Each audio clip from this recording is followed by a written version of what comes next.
Okay, let's go. Nu, tai yra.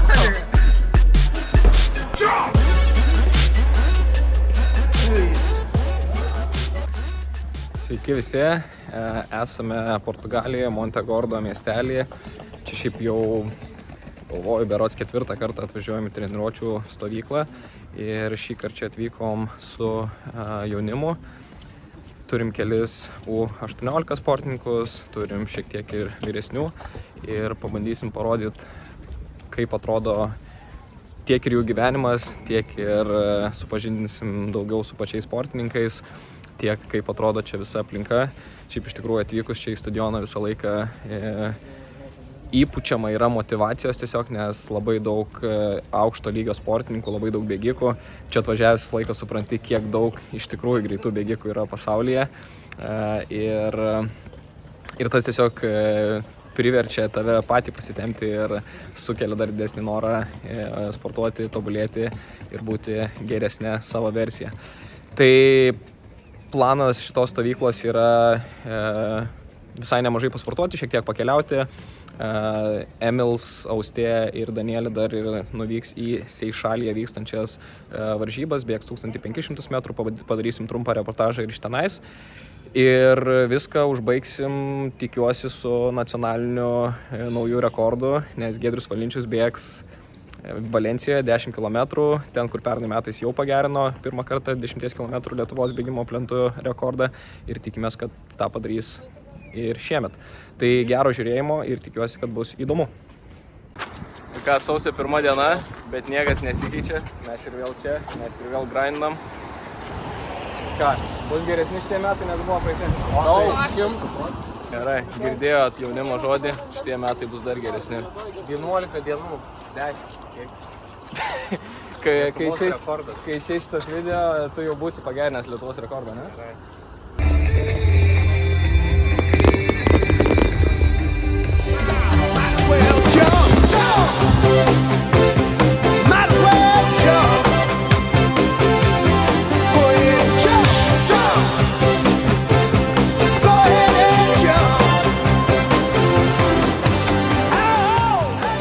Šiandien šeštadienis, sausio 3 diena, važiuojam į Seišalį, į lengvosios atletikos varžybas, kur Austėja, Danielė ir Emilis bėgs pusantrinę. Šiaip ne iki galo aišku, šiek tiek ten kokie dalyviai, kiek dalyvių, kokie dalyviai, nes labai įdomi registracijos sistema. Tai pažiūrėsim, kaip jaunimui seksis.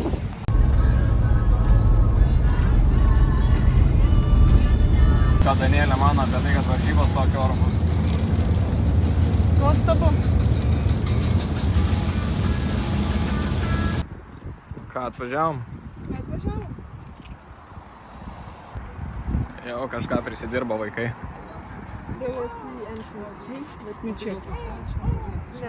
Ką, gavot numerėlius? Austėja gavo dar. 1, 4, 5, 8. Kaip jaučiamės prieš startą? Gerai. Stresas. Gerai. How are you feeling? I feel. I very feel. Daug emocijų. Nu ką, liko kelios minutės iki starto. Šiaip kažkodėl truputį vėluoja programa, jau turėjo išbėgti vyrai pusantrinę, bet dar neišvedė iš kolrūmo. Tai dar ekstra stresiuko matyt visiems bus. Šiaip jaunimėlis matosi, kad truputį jaunasi.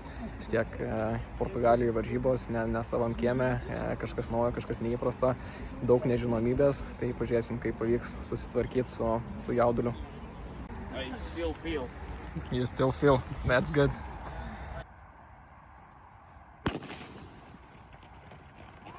Good. Went out jogging. Kept on jogging, but a bit faster. And then jogged into the finish, but even a little bit quicker. So happy, not happy? I mean, you can't really make a judgment based on today. It is what it is. Op.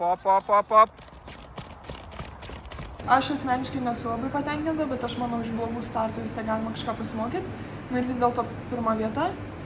Bėgau, kiek tą dieną nešė kojos ir pamačiau gražų stadioną ir nusidažiau mėlynai rankas nuo stadiono. Ir išsitaškiau, griuvau ant žemės, pakvėpavau, tai man atrodo svarbiausia buvo išsitaškyti, ką aš padariau. Tai va. Jo, Danielė, tai žiauriai kietai pavarė iš tikrųjų, o aš tai manau, kad irgi visai neblogai palyginus su to, kad aš nukritau prieš finišą beveik ir... Let me tell you something you already know. The world ain't all sunshine and rainbows. It's a very mean and nasty place, and I don't care how tough you are, it will beat you to your knees and keep you there permanently if you let it. You, me, or nobody is gonna hit as hard as life. But it ain't about how hard you hit.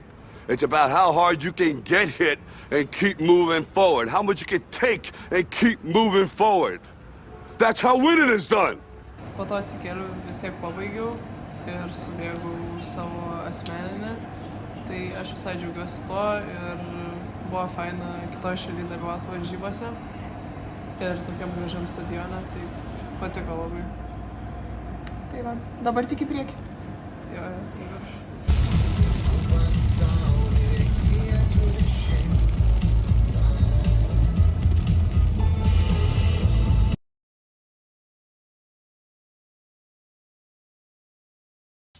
Tu pasidalinai. Aš iš tiesų žiauriai džiaugiuosi. Labai buvo smagu pabėgti nuo to sniego. Nežinau, kaip seksis grįžti tą sniegą, bet iš kitos pusės apskritai čia yra patirtis ir aš laikaus gyvenime nuomonės, kad reikia kolekcionuoti kuo daugiau patirčių ir tiesiog viską išbandyti. Iš to ir kilo tos spontaniškos varžybėlės stovyklos metu. Ir aš manau, čia buvo neįkainoma patirtis ir labai vertinga ir labai patiko. Ir man atrodo, mes kaip žmonės labai paaugom ir suartėjom gyvendami šitam vienam name ir nesusipykom. Nei karto, man atrodo. Dėl oro tai labai džiaugiuosi, nes tikriausiai ne vienas iš mūsų nenorėtų 2 savaitės bėgioti -10 temperatūrai, bet čia kaip vasara realiai. Labai smagu. Taip, tai manau irgi tą patį pasakysiu dėl oro, tai kad labai džiugu, kad esam tokiam nuostabiam ore, kur saulė šviečia. Nu gal ne kiekvieną dieną švietė saulė, bet vis tiek šiluma tai tikrai nepalyginsi su Lietuvos oru, tai tas labai yra faina. Ir stovykla apskritai tiesiog yra nuostabi patirtis čia būti man. Aš nesitikėjau, kad man pavyks čia atvykti ir dalyvauti šitoj stovyklai, nes čia yra tiesiog wow, kiek aš visko daug patyriau naujo, sužinojau, susipažinau su nuostabiais žmonėmis ir visus dabar pažįstu ir daug arčiau. Tai labai faina, nes turėsim kaip ir tokią grupę, dabar visi esam kaip ir bendra šeima, galima sakyti. Nes tiek laiko gyvenam kartu, tai tikrai dabar jau daug geriau pažįstam vienas kitą ir tiesiog jo treniruotės labai patiko. Viskas, žodžiu, labai patiko, varžybos irgi buvo nuostabi patirtis. Nu tiesiog linkiu visiems patirti kažką tokio panašaus, nes labai verta yra. Tai tikiuosi, kad dar kažkada irgi bus panašios stovyklos. Man prieš stovyklą tikrai ir net kai aš galvojau ar apskritai važiuoti stovyklą, čia buvo esminis faktorius praktiškai, kad praleisiu vat kūčias kalėdas be šeimos, nes mūsų šeimoje tai yra labai labai svarbu. Bet kai jau visi ir aš pati ir mano šeimos nariai apšilo ties tą mintim, kad manęs nebus, galbūt padėjo, kad ir mano brolis studijuoja, tai ir jo ten dažnai nebūna, bet pačioj treniruočių stovyklai, aš manau, buvo vis tiek labai šiltos šventės, ypač kūčios, kai visi ten pagaminom kiekvienas po patiekalą ir labai smagiai praleidom ir pakalbėjom. Ir aš manau, kad vis tiek Giedrius yra sakęs, kad šeima yra, kur yra tave mylintis žmonės ir kuriuos tu myli. Ir aš manau, tai yra tiesa ir ne pati vieta yra svarbi, o žmonės. Tai jo. Aš manau, kad man pačiam nebuvo realiai klausimas, kad pradėsiu, bus kalėdos praleistos be šeimos. Tai nebuvo labai, kaip mano galvoj, negalvojau apie šitą. Vis tiek, ta prasme, kad vieno žmogaus nebus namuose, nieks nepasikeis, o kalėdų dar bus daug, tai nežinau. Tai man galbūt panašiai kaip Joriui truputį, bet iš tikrųjų, aišku, kai mes visi va čia stovyklai susėdom prie bendro stalo per kūčias, tai šiek tiek pasilgau tos šeimos ir įsivaizdavau, kaip mes kartu su šeima sėdėm, tai buvo tas toksai kaip ilgesys, bet irgi taip pat pagalvojau, kad tikrai kalėdų bus ir švenčių dar bus begalė su šeima, o čia stovyklos, tai kartais būna tokia proga, kai tu tiesiog turi pasinaudoti, nes ne visada žinai, ir tu kitą kartą galėsi į tą stovyklą nuvykti. Man labiausiai įsiminė ne sportas, o žmonės ir kaip mes suartėjom, nes, mes su Austėja vienintelės merginos taip išėjo šiuose namuose ir aš užaugau su broliais. Ir aš kažkaip jaučiausi kaip namie, būtent dėl šitos priežasties, kad visi taip, net draugiškai iš tiesų įžeidinėja, varo vieni ant kitų, bet taip smagu net. Ir vieni ten duše dainuoja, kiti pradeda dainuoti. Tiesiog tokia artuma, aš bent jau nesijaučiu, kad man reikia kažkaip save varžyti, ar kaustytis, ar užsidėti kažkokią personą. Taip jaučiausi labai kaip namie ir patogiai. Ir man atrodo, man tas jausmas, kad taip mes greitai suartėjom, labiausiai įsiminė. Tai jeigu iš sporto pusės, tai labiausiai patiko pakeisti aplinką. Ir šiaip važiuojant į varžybas ar čia Montegordo stadione, tiesiog buvo įdomu pamatyti, kaip kitose vietose ir iš kitų šalių žmonės sportuoja. O iš namų pusės tai labai patiko žmonės ir kaip ir suartėjom visi kartu per šitas 2 ar 2,5 savaitės. Tai tiesiog labai faina buvo gyventi kartu,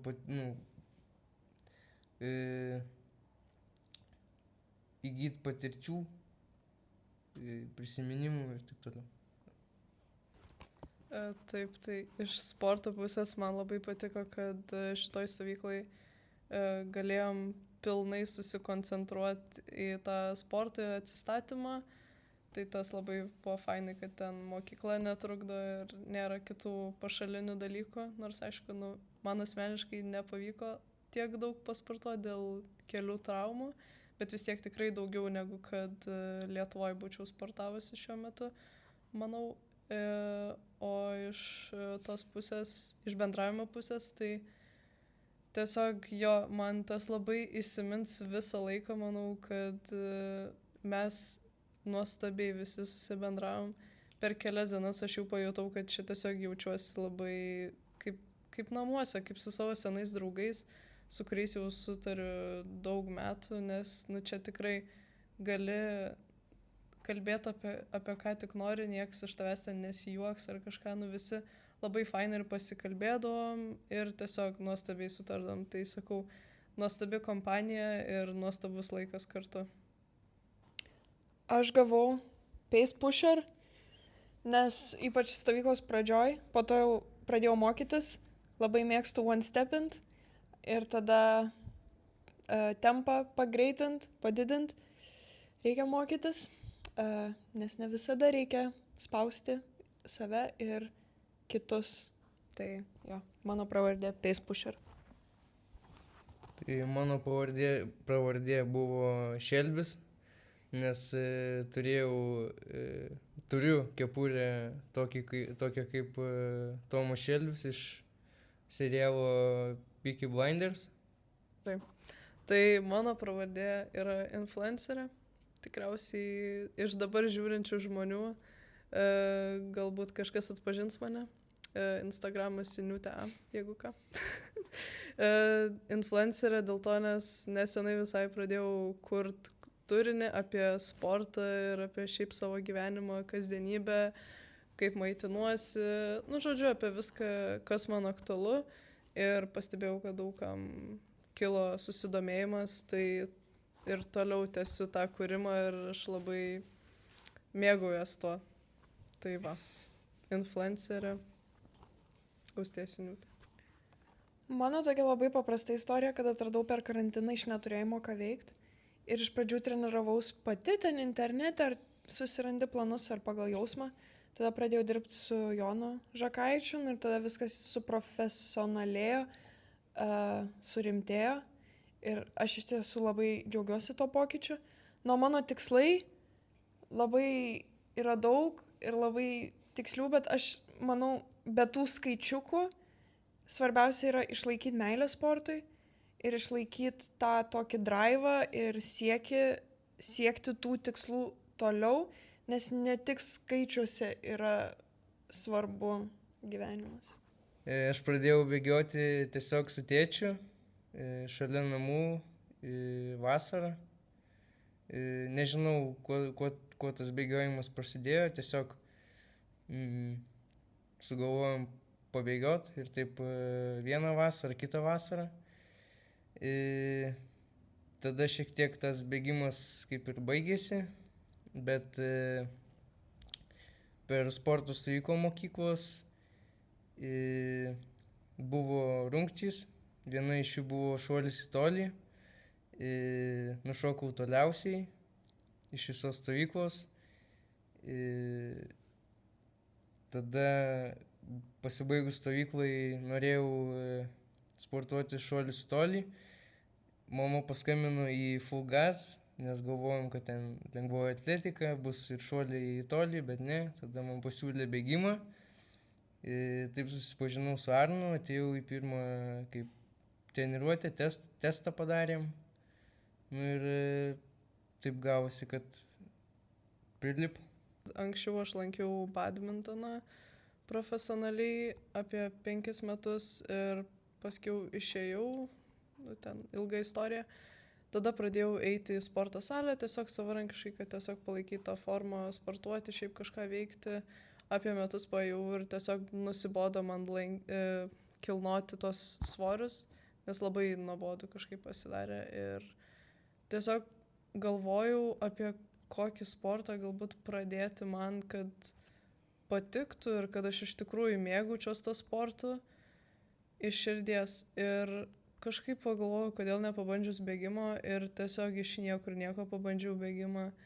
Tai pirmą kartą ten prie namų bėgau kelis kilometrus, padusus visą buvau, vos pabėgau. Bet man labai patiko iš tikrųjų ir tada taip diena po dienos aš po truputį bėgiojau ir savarankiškai treniravausi su dirbtiniu intelektu iš pradžių ir paskiau treniravausi apie pusę metų. Tada nusprendžiau, kad man reikia rimčiau treniruotis ir ieškojau, kur būtų galimybė pas ką treniruotis. Iš pradžių buvo kažkaip sunku rasti, bet vėliau atradau irgi Full Gasą ir atėjau pas Arną ir tada išsibandėm ir supratau, kad man labai patinka tenais visa aplinka ir žmonės, kokie yra Full Gasą. Ir aš nusprendžiau, kad čia lankysiu ir aš labai džiaugiuosi, kad pasirinkau Full Gas. Tai dabar čia esu ir esu labai laiminga. O tikslai mano būtų tokie, kad irgi neprarasti tos meilės sportui ir kad tiesiog mane šitas sportas bėgimas vežtų ir kad motyvuotų ir kad visą laiką, kad tiesiog nepasiduočiau ir kad stengčiausi iš visų jėgų pasiekti kiek tik aš galiu. Ir aš tiesiog realiai noriu pasiekti tą savo viršų, visas galimybės išnaudoti kiek tik man įmanoma. Tiesiog pasiekti viskas, kas įmanoma bėgime. Man. Tai va. Ačiū. Ačiū. Ačiū.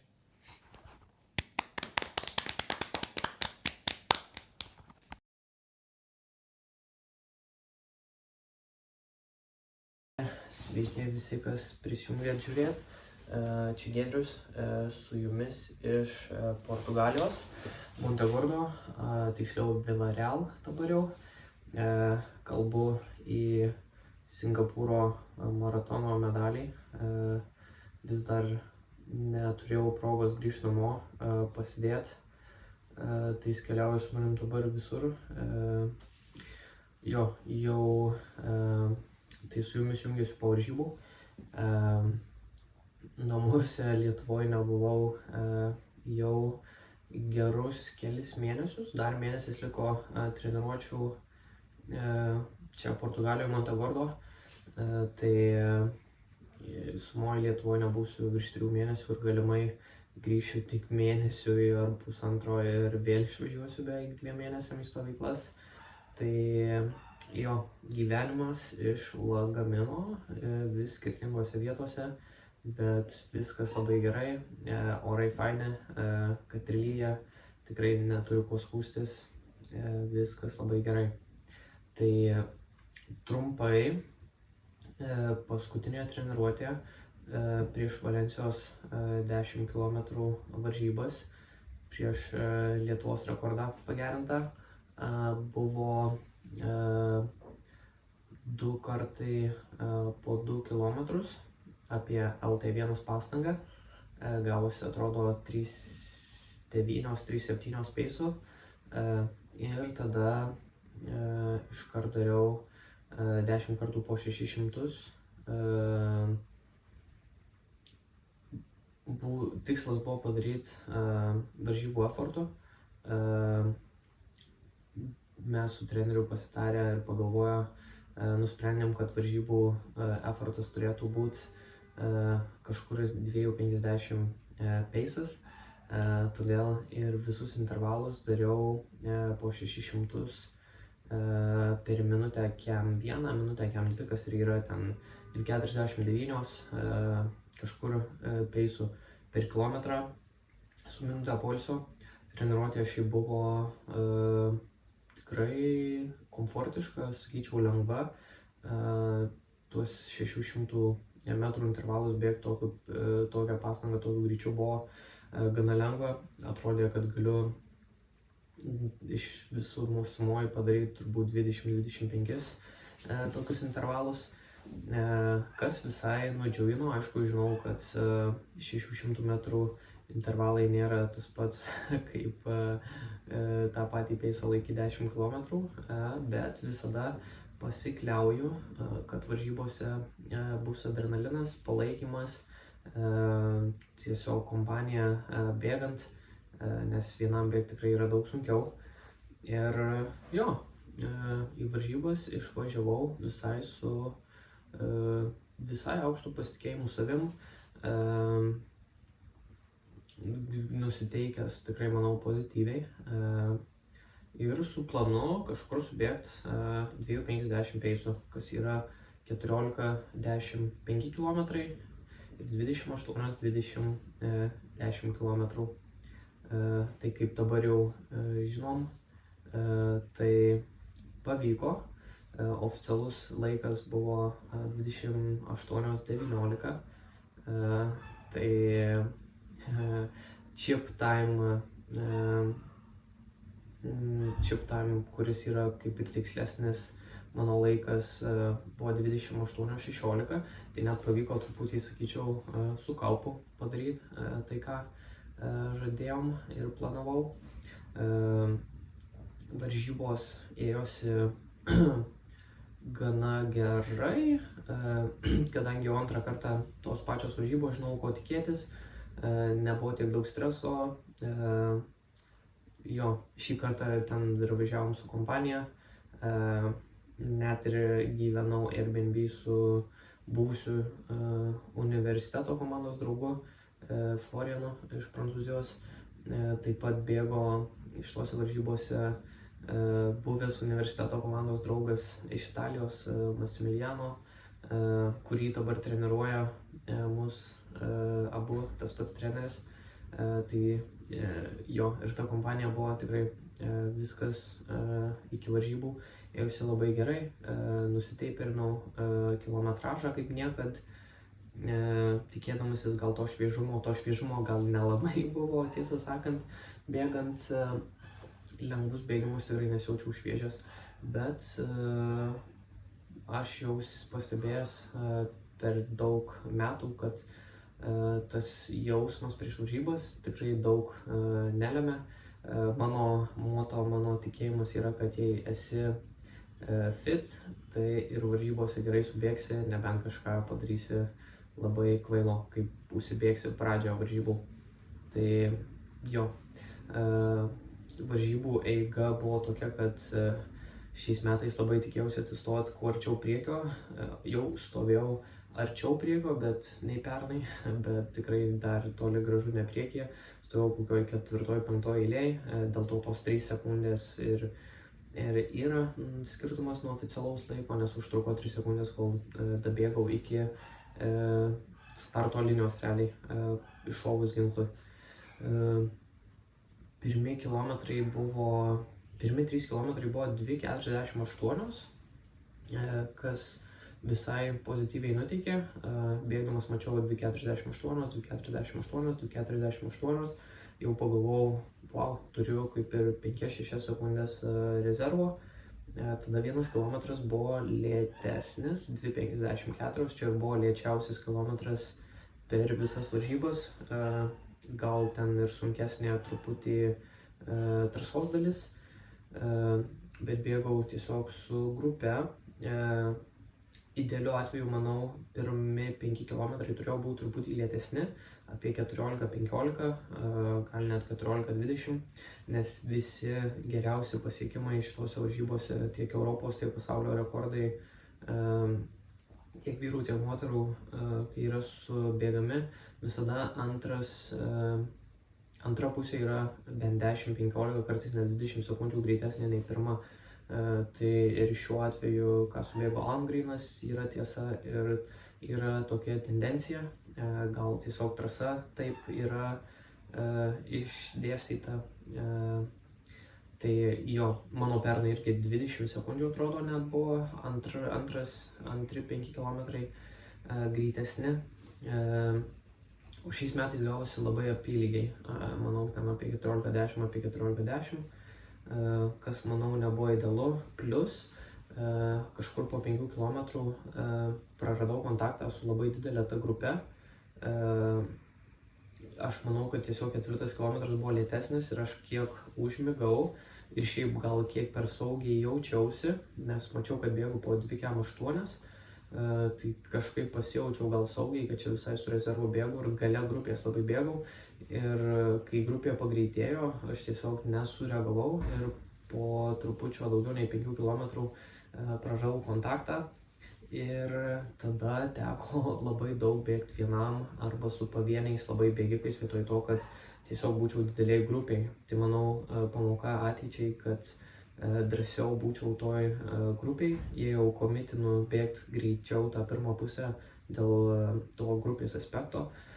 Tai reikėtų komitinti ir būti labiau viduryje grupės, gal net priekyje, o ne visiškai gale, nes gale vienas bėgikas dropina ir jei tu už jo ir tu realiai jau labai sunku sureaguoti, nes po to kaip ir vėl pradėjau bėgti 2:50, 2:48 peisų, bet jau grupė judėjo tuo pačiu peisu ir negalėjau pasivyti. Ir net pagreitėjus stipriai paskutinius 3 kilometrus. Paskutiniai 3 kilometrai buvo labai greiti, sakyčiau, 2:46, 2:46 ir 2:42. Ir net tada tik pavienius bėgikus atrodo rinkau ir lenkiau, o ne tą visą didelę grupę. Aišku, ten pabaigoje visi labai prasiskirstė. Tai va, overall labai džiuginančios varžybos. Kiekvieną kartą subėgus asmeninį tikrai negalima liūdėti, o asmeninis buvo subėgtas 25 sekundėm. Tai tikrai, sakau, viskas labai džiugina. Aišku, yra ir to aspekto, kad kiekvieną kartą subėgus vis geresnį rezultatą tiesiog alkis kyla ir tada pradedi galvoti apie dar geresnius rezultatus ir dabar jau labai norisi ir mintys klysta link sub 28 minučių 10 km, kas manau labai geras tikslas ateityje ir tikrai nuoširdžiai tikiu, kad tai įmanoma pasiekti, kas jau tikrai skamba labai elitiškai, kai 10 km bėgi iš 28 minučių. Tai va, ačiū visiems, kad klausėt, kad sekat, kad palaikot, tikrai gavau labai daug nuoširdžių komentarų, palaikymo, ką labai vertinu ir manau, kad tuo reikia džiaugtis ir net jei ir nebuvau greičiausias varžybose, varžybų nelaimėjau, vis tiek nacionalinis rekordas yra labai džiuginantis dalykas, progresas irgi labai džiugina, bet to žinau, kad darau viską, ką galiu, viską darau sąžiningai, be jokių, kaip angliškai sako, shortcuts, be jokių ten draudžiamų preparatų ir panašiai, kas dabar gana opi problema atletikoje. Tai dėl to ir džiaugiuosi. Plius darydamas tai, ką mėgstu, susipažįstu su daug žmonių, ta visa bendruomenė, tas visas palaikymas yra, manau, gal net tiek pat gera dovana, kaip ir tas rezultatas. Tai tikrai nuoširdžiai ačiū jums visiems ir iki kito karto.